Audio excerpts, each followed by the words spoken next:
Praise the Lord. ദൈവത്തിൻ്റെ അതിപരിശുദ്ധമായ നാം വാഴ്ത്തപ്പെടുമാറാകട്ടെ. അനുഗ്രഹിക്കപ്പെട്ട പകൽക്കാലം നമ്മൾക്ക് ഒരുമിച്ച് ചേർന്ന് കർത്താവിനെ സ്തുതിപ്പാൻ്റെ കൊണ്ടും ഇങ്ങനെ ഒരു അവസരം ദൈവം ഒരുക്കി തന്നതിനായി നമുക്ക് നന്ദിയോടെ സ്തുതിക്കാം. 128 സങ്കീർത്തനം നമ്മൾ പലവരും കേട്ടിട്ടുള്ള ഒരു സങ്കീർത്തനമാണ്. 120 മുതൽ 134 വരെ ആരോഹണ ഗീതങ്ങൾ എന്നാണ് അതിൻ്റെ തലക്കെട്ടുകളിൽ കൊടുത്തിരിക്കുന്നത്. യഹൂദ സമൂഹം ദൈവ സാന്നിധ്യം അനുഭവിക്കുവാൻ വേണ്ടി വർഷത്തിലൊരിക്കൽ യെരൂശലേമിലേക്ക് പോകുമ്പോൾ ദൈവത്തെ വർണ്ണിച്ചുകൊണ്ട് പാടുന്ന കീർത്തനങ്ങളാണ് ആരോഹണ ഗീതങ്ങൾ. 128 സങ്കീർത്തനം നാം പരിശോധിക്കുമ്പോൾ ദൈവത്തെ ഭയപ്പെട്ട് ജീവിക്കുന്ന ഒരുവന്റെ അനുഗ്രഹിക്കപ്പെട്ട കുടുംബത്തെക്കുറിച്ചുള്ള സന്ദേശമാണ് നമുക്ക് ഇതിൽ കാണുവാനായി സാധിക്കുന്നത്. യഹോവ ഭക്തന്മാർക്കുള്ള അനുഗ്രഹത്തിൻ്റെ സങ്കീർത്തനമാണ്. വിവാഹവേദികളിലൊക്കെ ആശംസ ഈ സങ്കീർത്തനം വായിച്ച് നമ്മൾ കേൾക്കാറുണ്ട്. ഈ സങ്കീർത്തനത്തിൽ നമ്മൾക്ക് ചില ആളുകളെ കാണുവാനായി സാധിക്കുന്നുണ്ട്. ഒരു കുടുംബത്തിൻ്റെ ഭർത്താവിനെയും ഭാര്യയെയും മക്കളെയും അവരുടെ മക്കളുടെ മക്കളെയും നമ്മൾക്ക് ഈ സങ്കീർത്തനത്തിൽ കാണുവാനായിട്ട് സാധിക്കുന്നു. ഒരു മാതൃകാ കുടുംബത്തിൻ്റെ മനോഹരമായ ചിത്രം കൂടിയാണ് നമ്മൾക്ക് ഈ സങ്കീർത്തനം വരച്ച് കാണിച്ചു തരുന്നത്. തൻ്റെ എല്ലാ പ്രവൃത്തിയിലും ഭക്തനായ ഒരു ഭർത്താവിനെ അല്ലെങ്കിൽ കുടുംബനാഥനെ നമ്മൾക്ക് ഇവിടെ കാണുവാനായി സാധിക്കും. മാത്രമല്ല താഴേക്ക് വരുമ്പോൾ കുടുംബകാര്യങ്ങൾ ഭംഗിയായി നിർവഹിക്കുന്ന ഉത്തമയായ ഒരു ഭാര്യയെയും നമ്മൾക്ക് കാണുവാനായി സാധിക്കുന്നുണ്ട്. പിന്നെയും താഴോട്ട് വരുമ്പോൾ മക്കളെ കാണുന്നുണ്ട്. ആരോഗ്യത്തോടെ ദൈവത്തിൽ വളർന്നു വരുന്ന ഭർത്താവിൻ്റെയും ഭാര്യ അല്ലെങ്കിൽ അപ്പൻ്റെയും അമ്മയുടെയും ആജ്ഞാനുസരണം ജീവിക്കുന്ന മക്കളെയും നമ്മൾക്ക് കാണുവാനായി സാധിക്കുന്നുണ്ട്. ഇവരുടെ എല്ലാവരുടെയും മേലും ദൈവത്തിൻ്റെ അനുഗ്രഹവും ഉണ്ട് എന്ന് ഈ സങ്കീർത്തനം, ഈ ചെറിയ സങ്കീർത്തനത്തിൽ വളരെയധികം കാര്യങ്ങൾ ഉൾപ്പെടുത്തിക്കൊണ്ടാണ് ദൈവം നമ്മൾക്ക് ഈ സങ്കീർത്തനം നൽകി തന്നത്. അതിൻ്റെ 1-ാം വാക്യം നോക്കുക. യഹോവയെ ഭയപ്പെട്ട് അവന്റെ വഴികളിൽ നടക്കുന്ന ഏവനും ഭാഗ്യം. തിരുവചനത്തിൽ ഒരുപാട് ഭാഗ്യവാന്മാരെ നമ്മൾക്ക് കാണുവാനായി സാധിക്കുന്നുണ്ട്. എന്നാൽ ഈ ഭാഗ്യവാന്മാരെല്ലാം ലോകത്തിലെ ഭാഗ്യവാന്മാരെ അതുപോലെയല്ല, അതിനെതിരായിട്ടാണ് നമ്മൾക്ക് കാണുന്നത്.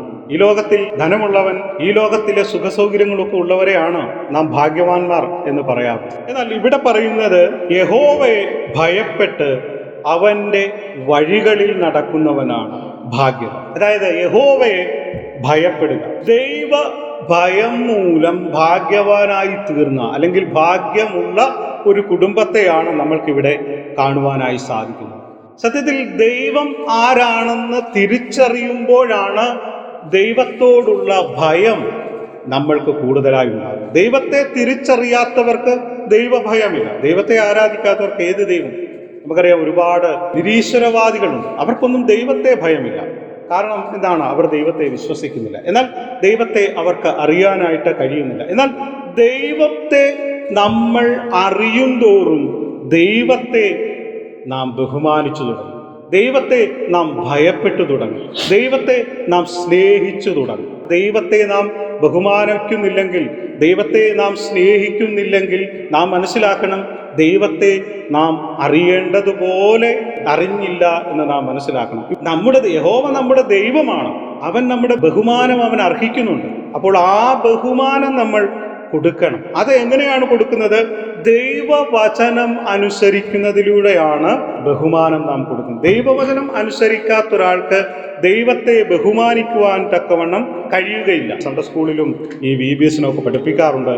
കർത്താവ് നമ്മുടെ സ്നേഹിതനാണ്, കൂടെ നടക്കുന്ന ഒരു കർത്താവാണ്, നമ്മുടെ എല്ലാ കാര്യങ്ങളും സ്നേഹിച്ചിങ്ങനെ നടത്തും എന്ന് നമ്മൾ പഠിപ്പിക്കാറുണ്ട്. എന്നാൽ ചിലവരെന്ത് ചെയ്യുന്നില്ല, അതിൻ്റെ തുടർച്ചയായി കർത്താവിനെ അറിയാത്തത് കൊണ്ട് അവർ ചിന്തിക്കുന്നത് എന്താണ്? യഹോവയായ ദൈവം നമ്മുടെ കൂട്ടുകാരനാണ്, നമ്മുടെ സ്നേഹിതനാണ്, നമ്മൾ ചെയ്യുന്ന എല്ലാ കാര്യത്തിലും ദൈവം ഉണ്ട് എന്ന് തെറ്റായി ധരിക്കുന്ന ഒരുപാട് ആളുകളുണ്ട്. പലപ്പോഴും പല പ്രസംഗങ്ങളിലും പല ആളുകളും യഹോവയെ സ്നേഹിതനായി ഒക്കെ യഹോവ സ്നേഹിതനാണ്, പക്ഷേ ബഹുമാനം കൊടുക്കേണ്ട സമയത്ത്, ബഹുമാനിക്കേണ്ട സമയത്ത്, കർത്താവിനെ ഭയപ്പെടേണ്ട സമയത്ത് ഭയപ്പെടാതിരുന്ന് നമ്മുടെ ചെറിയ തെറ്റുകൾ പോലും ദൈവം നമ്മുടെ കൂടെയുണ്ട്, അവൻ എന്നെ ശിക്ഷിക്കുകയില്ല എന്നുള്ള ചിന്താഗതി പലപ്പോഴും നമ്മളിലൊക്കെ വെച്ചു പുലർത്താറുണ്ട്.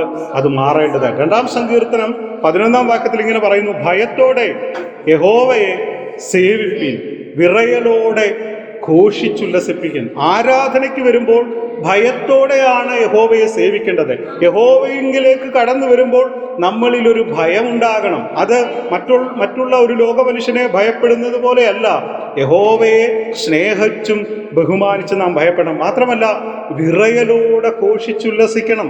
പിശാചു പോലും ദൈവസന്നിധിയിൽ വിറച്ചു നിൽക്കുമ്പോൾ മനുഷ്യരായ നമ്മൾക്ക് ദൈവത്തെ ബഹുമാനിക്കുന്നില്ല, ദൈവത്തെ സ്നേഹിക്കുന്നില്ല, ദൈവത്തിന് അർഹമായ ബഹുമാനവും ആദരവും കൊടുക്കാതെ പോകുന്നു. എന്നാൽ നാം മനസ്സിലാക്കണം, യഹോവയെ ഭയത്തോടെ എന്ത് ചെയ്യണം? സ്നേഹിക്കണം. ദൈവത്തെ അനുസരിക്കാതെ ദൈവത്തിൻ്റെ അനുഗ്രഹങ്ങൾ പ്രതീക്ഷിക്കുന്നതാണ് ലോകമനുഷ്യൻ, അല്ലെങ്കിൽ വിശ്വാസികൾ എന്ന് പറയുന്ന പല ആളുകളും ദൈവത്തെ അനുസരിക്കുന്നില്ല, പക്ഷെ ദൈവത്തിൽ നിന്ന് ഒരുപാട് കാര്യങ്ങൾ പ്രതീക്ഷിക്കുകയാണ്.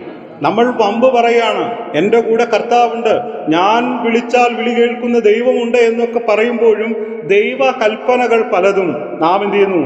അനുസരിക്കാതെ പോകുന്നു. അതുകൊണ്ട് ദൈവത്തിന് ബഹുമാനം കൊടുക്കാത്തത് കൊണ്ട് ദൈവം നമ്മുടെ പല പ്രാർത്ഥനകളും കേൾക്കുന്നില്ല എന്ന് നാം മനസ്സിലാക്കണം. നമുക്കറിയാം ഇസ്രായേൽ ജനത്തെ ദൈവം അവരെ വിളിച്ചിറക്കി അവർക്ക് വാഗ്ദത്ത നാട് വാഗ്ദാനം ചെയ്തു. പക്ഷേ ഇസ്രായേൽ മക്കൾ ദൈവത്തെ ഭയപ്പെട്ടില്ല. അവർ എല്ലാ ദിവസങ്ങളിലും മോശയോട് മത്സരിക്കുക എന്ന് പറയുമ്പോൾ തന്നെ ദൈവത്തോട് അവർ മത്സരിക്കുകയായിരുന്നു. അവരെ ദൈവം ശിക്ഷിച്ചതായി നമ്മൾ കാണുന്നു. ദൈവത്തെ സ്നേഹിക്കാത്ത, ദൈവത്തെ ഭയപ്പെടാത്ത ഇസ്രായേൽ മക്കളെ ദൈവം ശിക്ഷിച്ചതായി കാണുന്നുണ്ട്. അവർ ദൈവത്തിൻ്റെ നിയമങ്ങളെ അവർ കുട്ടിക്കളിയാക്കി. ദൈവത്തിൻ്റെ നിയമങ്ങളെ കുട്ടിക്കളിയാക്കിയത് കൊണ്ടാണ് അവർ കാളയുണ്ടാക്കിയത്. ആ കാളയുടെ മുമ്പിൽ അവർ നൃത്തം ചെയ്യുവാൻ തക്കവണ്ണം അവർക്കിടയായത് ദൈവത്തിന് ആവശ്യമായ ബഹുമാനവും ആദരവും കൊടുക്കാത്തത് കൊണ്ടാണ് ദൈവം അവരെ ശിക്ഷിച്ചത്. അപ്പോൾ ദൈവത്തിന് അവരെ അച്ചടക്കം പഠിപ്പിക്കേണ്ടി വന്നു. നമ്മളെയും ഒന്ന് ചിന്തിക്കുക, ദൈവത്തിന് അർഹമായ ബഹുമാനം കൊടുത്തില്ല, ദൈവത്തിന് അർഹമായ ആദരം കൊടുത്തില്ല, ദൈവത്തിന് അർഹമായ സ്നേഹം കൊടുത്തില്ല. നമ്മളെയും പരീക്ഷിക്കുവാൻ തക്കവണ്ണം സാധ്യതയുണ്ട്. അത് നമ്മൾ മുന്നിൽ കണ്ടുകൊണ്ട് ദൈവത്തെ നാം എന്ത് ചെയ്യണം? സ്നേഹിക്കണം. ദൈവത്തെ ഭയപ്പെടുമ്പോഴുള്ള മറ്റൊരു കാര്യം, നമ്മളിൽ നിന്ന് പാപത്തെ നമ്മൾ അകറ്റിക്കളയും, പാപത്തെ നമ്മൾ വെറുക്കും. ദൈവത്തെ അറിയും തോറും, ദൈവത്തെ സ്നേഹിക്കും തോറും, ദൈവത്തെ ബഹുമാനിക്കും തോറും പാപം നമ്മളിൽ നിന്ന് അകന്നുപോകും. അതുകൊണ്ടാണ് ദൈവത്തെ ഭയപ്പെട്ട് അവൻ്റെ വഴികളിൽ ഭയപ്പെടുന്നവന് മാത്രമേ ദൈവത്തിൻ്റെ വഴികളിൽ നടക്കുവാൻ കഴിയുകയുള്ളൂ. ഭയപ്പെടാത്ത ഒരാൾക്ക് ദൈവം തൻ്റെ വഴികൾ തുറന്നു കൊടുക്കുകയില്ല. ദൈവത്തിൻ്റെ വഴികളിലാണ് നാം നടക്കുന്നത് എന്ന് നാം പറയുമ്പോൾ നാം മനസ്സിലാക്കണം, ദൈവത്തെ നമുക്ക് ഭയമില്ലെങ്കിൽ, ദൈവത്തെ നമ്മൾ ബഹുമാനിക്കുന്നില്ലെങ്കിൽ ദൈവത്തിൻ്റെ വഴികൾ നമ്മൾക്ക് ദൈവം കാണിച്ചു തരികയില്ല. പലപ്പോഴും നമ്മൾ വിചാരിക്കുന്നത്, നമ്മുടെ ഒരു തെറ്റിദ്ധാരണ, നാം ചെയ്യുന്നതൊക്കെ ശരിയാണ്, നാം പോകുന്ന വഴികളാണ് ശരി എന്നൊക്കെ നമ്മൾ ചിന്തിക്കാറുണ്ട്.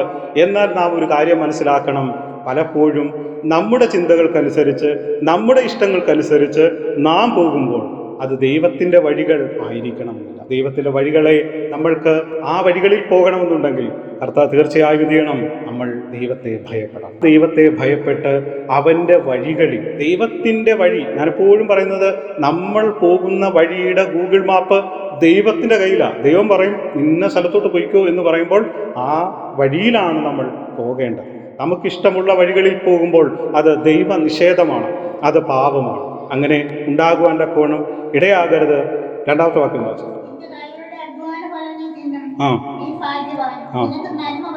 നിന്റെ കൈകളുടെ അധ്വാന ഫലം നീതി.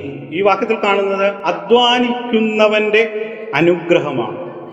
ഐശ്വര്യവും സമ്പത്തും ദൈവം അനുഗ്രഹമായി പഴയ നിയമത്തിൽ, ആയുസ്സുമൊക്കെ ദൈവം പഴയ നിയമത്തിൽ കാണിക്കുന്നുണ്ട്. സമ്പത്തിന്റെ അല്ലെങ്കിൽ ഐശ്വര്യത്തിന്റെ പ്രതീകമായൊക്കെ കാണുന്നുണ്ട്. നാം ദൈവത്തെ ഭയപ്പെടുകയാണെങ്കിൽ നമ്മുടെ അധ്വാനം സന്തോഷകരമായി, നമ്മൾക്ക് കിട്ടുന്ന തുകയുടെ വലിപ്പമല്ല, നമ്മൾ കർത്താവിനെ ഭയപ്പെട്ട് അവന്റെ വഴികളിൽ ജീവിക്കുന്നതാണെങ്കിൽ ആ ചെറിയ നന്മ പോലും, ചെറിയ അധ്വാന ഫലം പോലും നമുക്ക് അനുഗ്രഹമാണ്. നമ്മുടെ അധ്വാന ഫലം ദൈവം എനിക്ക് തരയണം എന്നാണ് നാം പ്രാർത്ഥിക്കുന്നത്. പലപ്പോഴും അധ്വാന ഫലം ലഭ്യമാകാതെ പോകുന്ന ഒരുപാട് ആളുകളെ നമ്മൾക്ക് കാണാറുണ്ട്. എന്നാൽ ഒരു ദൈവ പൈതലിന് തീർച്ചയായും അവർ അധ്വാനിക്കുന്നതിൻ്റെ ഫലം തീർച്ചയായും ലഭ്യമാകണം. അതുകൊണ്ട് നാം ഈ വാക്യത്തിൽ കാണുന്ന ഒരു കാര്യം, നിന്റെ കൈകളുടെ അധ്വാന ഫലം നീ തിന്നും. ദിനം തോറും കഴിഞ്ഞു പോകേണ്ടത് നമ്മുടെ അധ്വാനം കൊണ്ടാണ്. നാം അധ്വാനിക്കാൻ നമുക്ക് ദൈവം ആരോഗ്യം തന്നിട്ടുള്ളത്. നാം അധ്വാനിക്കണം എന്നാണ് ദൈവം നമ്മളെക്കുറിച്ച് ആഗ്രഹിക്കുന്നത്. നമ്മുടെ പണമിടപാടുകളിൽ ദൈവത്തിൻ്റെ സാന്നിധ്യം ഉണ്ടാകണം എന്നും ദൈവം നമ്മളെക്കുറിച്ച് ആഗ്രഹിക്കുന്നു. മാത്രമല്ല, നമ്മുടെ അധ്വാന ഫലം നിറഞ്ഞു കവിയുന്നതായിരിക്കണം. അധ്വാനിച്ച് നമ്മൾ കർത്താവേ, എൻ്റെ അധ്വാന ഫലം എനിക്ക് ആവശ്യമാണ്, എനിക്കത് തരയണം എന്ന് പ്രാർത്ഥിക്കുമ്പോൾ തന്നെ നമ്മുടെ അധ്വാന ഫലം നിറഞ്ഞു കവിയുന്നത് ചില ആളുകൾക്ക് കൊടുക്കുവാനുള്ളതാണ്, ചിലരെ സഹായിക്കുവാനാണ്. നമ്മുടെ അധ്വാന ഫലത്തിൽ നിന്ന് നാം ചിലരെ സഹായിക്കുമ്പോൾ, ചിലർക്ക് വേണ്ടി ചില നന്മകൾ ചെയ്യുമ്പോൾ നമ്മുടെ അധ്വാന ഫലം നിറഞ്ഞു കവിയും. നമ്മൾ പ്രതീക്ഷിക്കാത്ത ചില നന്മകൾ നമ്മളിലേക്ക് വന്നു ചേരും. നമ്മൾ സഹായിച്ചില്ലെങ്കിൽ മറ്റുള്ളവരെ സഹായിക്കുവാൻ തക്കവണ്ണം നമുക്ക് മനസ്സില്ലാതെ ഞാനും എൻ്റെ കുടുംബവും എന്ന് വിചാരിക്കുന്നവർക്ക് ആ അധ്വാന ഫലം എത്ര വലുതാണെങ്കിലും അത് തികയാത്ത ഒരു മനോഭാവത്തിലേക്ക് കടന്നു വരുവാനുള്ള സാധ്യതകളുണ്ട്. അതുകൊണ്ട് നാം എന്ത് ചെയ്യണം?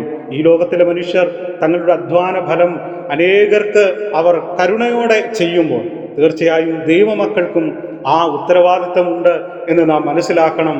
അതുകൊണ്ട് നമ്മുടെ അധ്വാന ഫലം നിറഞ്ഞു കവിയണം, നമ്മുടെ അധ്വാന ഫലം നമ്മൾക്കുണ്ടാകണം. അതനുഭവിക്കുവാൻ തക്കവണ്ണം നമ്മുടെ കുടുംബത്തിന് ഇടയാകും. അടുത്ത വാക്യം നോക്കാം.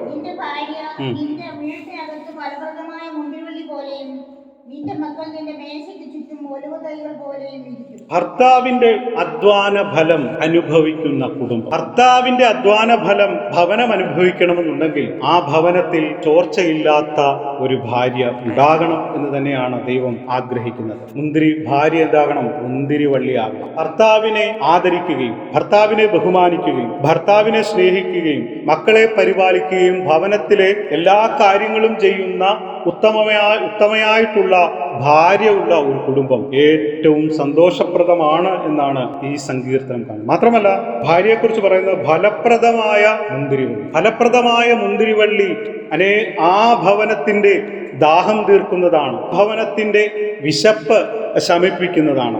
വീടിനു വേണ്ടി ഫലം കായ്ക്കുന്നത് കൊണ്ട് വീടിനു വേണ്ടി കരുതുന്നവളാണ്. അങ്ങനെ എല്ലാ തരത്തിലും ഭാര്യ ഭവനത്തിന് ഒരു അനുഗ്രഹമാണ്, ഒരാശ്വാസമാണ്. ഈ ഭവനത്തിന് വേണ്ടി കഷ്ടപ്പെടുന്ന, ഈ ഭവനത്തെ കരുതുന്ന, ഭവനത്തിനു വേണ്ടി ഫലം പുറപ്പെടുവിക്കുന്ന ഭാര്യ അതാരാണെങ്കിലും ഭർത്താവ് തിരിച്ചറിയണം എന്നുകൂടിയുണ്ട്. ഭർത്താവ് തിരിച്ചറിയാതെ പോയാൽ ഭാര്യയ്ക്ക് ഫലം കുറഞ്ഞുകൊണ്ടിരിക്കും. അവൾ ഫലപ്രദമായ ഒരു മുന്തിരിവള്ളിയാകുവാൻ തക്കവണ്ണം അവൾക്ക് അനുകൂലമായ സാഹചര്യങ്ങൾ ഒരുക്കി കൊടുക്കുക എന്നുള്ളതാണ് ഒരു ഭർത്താവിന്റെ ഉത്തരവാദിത്വം. ഭർത്താവ് തന്റെ ഉത്തരവാദിത്തങ്ങൾ ചെയ്യാതെ ഭാര്യ ഫലപ്രദമായ മുന്തിരിവള്ളി ആകണം എന്ന് പ്രതീക്ഷിക്കുന്നിടത്താണ് പലപ്പോഴും കുടുംബജീവിതങ്ങൾ ശിഥിലമായി പോകും. ഇവിടെ എങ്ങനെ സ്നേഹിക്കണം എന്നാണ് പറയുന്നത്? ക്രിസ്തു സഭയെ സ്നേഹിച്ചതുപോലെ ഭാര്യ ഭർത്താവിനെ സ്നേഹിക്കണം, അല്ലെങ്കിൽ ഭർത്താവ് ഭാര്യയെ സ്നേഹിക്കണം എന്നാണ് പറയുന്നത്. ക്രിസ്തു സഭയെ സ്നേഹിച്ചതുപോലെ തനിക്ക് വേണ്ടതെല്ലാം നൽകി, തന്റെ മക്കൾക്ക് വേണ്ടി എല്ലാം, തന്റെ സ്വന്തം ജീവനെ കൊടുക്കത്തക്ക രീതിയിലേക്ക് ക്രിസ്തു സഭയെ സ്നേഹിച്ചു. അങ്ങനെയാണ് തന്റെ സ്നേഹം, ആ ഭർത്താവിന്റെ സ്നേഹം, പലപ്പോഴും ഭർത്താക്കന്മാർക്ക് സ്നേഹം പ്രകടിപ്പിക്കുവാൻ തക്കവണ്ണം അറിയാത്ത ഒരുപാട് പേരുള്ള ഒരു കാലഘട്ടത്തിലാണ് നാം ജീവിക്കുന്നത്. കർത്താവ് സഭയെ സ്നേഹിച്ചതുപോലെ ക്രിസ്തു സഭയെ സ്നേഹിച്ചതുപോലെ ഭാര്യയെ ഭർത്താവ് സ്നേഹിക്കണം. ഭർത്താവിന്റെ കീഴിൽ വളരുന്ന മുന്തിരിവള്ളി ആകണം ഓരോ ഭാര്യ. ഭർത്താവിന്റെ കീഴിൽ വളർന്നില്ലെങ്കിൽ, കഴിഞ്ഞ ദിവസം കഠിനംകുളത്ത് ഭർത്താവിന്റെ കീഴിലല്ലാതെ ഇൻസ്റ്റഗ്രാമിൽ ഒരു സഹോദരി വളർന്നു, ആതിര വളർന്നു, കഴുത്തറുത്ത്. ഭർത്താവിന്റെ കീഴിൽ വളരാതെ, ഭർത്താവിനോട് സ്നേഹം കാണിക്കാതെ ഇൻസ്റ്റഗ്രാമിലും ഫേസ്ബുക്കിലും വാട്സപ്പിലും ഒക്കെ എന്ത് ചെയ്തു? വളരുന്നവരുടെ അവിടെ വീടിന്റെ അകത്തല്ല ഫലം കായ്ക്കുന്നത്, വാട്സപ്പിലാ ഫലം കായ്ക്കുന്നത്. 5-6 ഗ്രൂപ്പിന്റെ അഡ്മിന്മാരായ സഹോദരിമാരൊക്കെ ഉള്ള ഒരു കാലഘട്ടത്തിലാണ് നാം ജീവിക്കുന്നത്. അങ്ങനെ പോകരുത്. മറ്റൊരു മുന്തിരിവള്ളി നമ്മുടെ വീട്ടിലും കയറി ഫലം പുറപ്പെടുവിക്കുവാൻ തക്കവണ്ണം ഇടയാകരുത്. ഇതൊക്കെ മറ്റുള്ള വീടുകളിലൊക്കെ കാട്ടുമുന്തിരിയാണോ നല്ല മുന്തിരിയാണോ എന്നൊക്കെ തിരിച്ചറിയുവാൻ തക്കവണ്ണം വളരെ ബുദ്ധിമുട്ടാണ്. അതുകൊണ്ട് നാം എന്ത് ചെയ്യണം? നമ്മുടെ വീട്ടിൽ വളർന്ന്, ഭാര്യമാർ തങ്ങളുടെ വീട്ടിൽ വളർന്ന് ഫലം കായ്ക്കണം. ഭാര്യമാർ വളരേണ്ടത് വീടിനകത്താണ്. അവിടെയാണ് ഫലപ്രദമായ മുന്തിരിവള്ളി തഴച്ചു വളരേണ്ടത്. പലപ്പോഴും പല സഹോദരിമാരും വളരുന്നത്, നമ്മൾ ഈ ലോകത്ത് ഒരുപാട് സഹോദരിമാരെ കാണുന്നുണ്ട്, എന്താണ്? വേലിക്കടുത്താണ് വളരുന്നത്. വീട്ടിൽ വളരാൻ കഴിയത്തില്ല, അപ്പുറത്തെ ഫലം നോക്കി നമ്മൾ ഇരിക്കുകയാണ്. അപ്പുറത്തെ ഫലങ്ങളുടെ ഇപ്പുറത്തെ ഫലത്തെയും കുറിച്ച് ചർച്ച ചെയ്ത് നമ്മുടെ കായ്ഫലം ഇല്ലാതാക്കുന്ന ഒരുപാട് ആളുകൾ. നമ്മൾ ഫലപ്രദമായ മുന്തിരിവള്ളി, ഈ മത്തൻ, നമുക്കറിയാം മത്തനൊക്കെ കുരു വീണ് എവിടെയും കെട്ടിക്കഴിഞ്ഞാൽ കയറിപ്പോകാവുന്ന വഴികളിലെല്ലാം എന്ത് ചെയ്യും? അത് കയറിയങ്ങ് അടുത്ത പറമ്പോ, നമ്മുടെ പറമ്പാണോ, അടുത്ത പറമ്പാണോ, കിണറാണോ, മലയാണോ എന്നൊന്നുമില്ല, കിട്ടുന്ന വഴിയെല്ലാം കയറിപ്പോകും. അങ്ങനെയാകരുത്. നാം എന്ത് ചെയ്യണം? നമ്മുടെ ഭവനത്തിൽ വളരണം. ശത്രു കൊണ്ടിടുന്ന മത്തനും കുമ്പളവും നമ്മുടെ ആലയത്തിൽ വളരരുത്. ശത്രു കൊണ്ട് നമ്മുടെ ഭവനത്തിൽ ഒരുപാട് വിത്തുകൾ പാകും. ആ വിത്തുകൾ പാകുന്നത് എന്തിനാണ്? നമ്മുടെ മുന്തിരിയുടെ ഫലം നഷ്ടപ്പെടുത്തുക എന്നുള്ളൊരു ലക്ഷ്യമാണ്. ഭാര്യ നല്ല മുന്തിരിവള്ളിയായിട്ട് ഇങ്ങനെ വളരുന്ന സാഹചര്യത്തിലായിരിക്കും പിശാചിന് തോന്നുന്നത് ഇതിന്റെ ഫലം ഒന്ന് കുറച്ച് കളയാം. അപ്പോൾ അവൻ ചെയ്യും?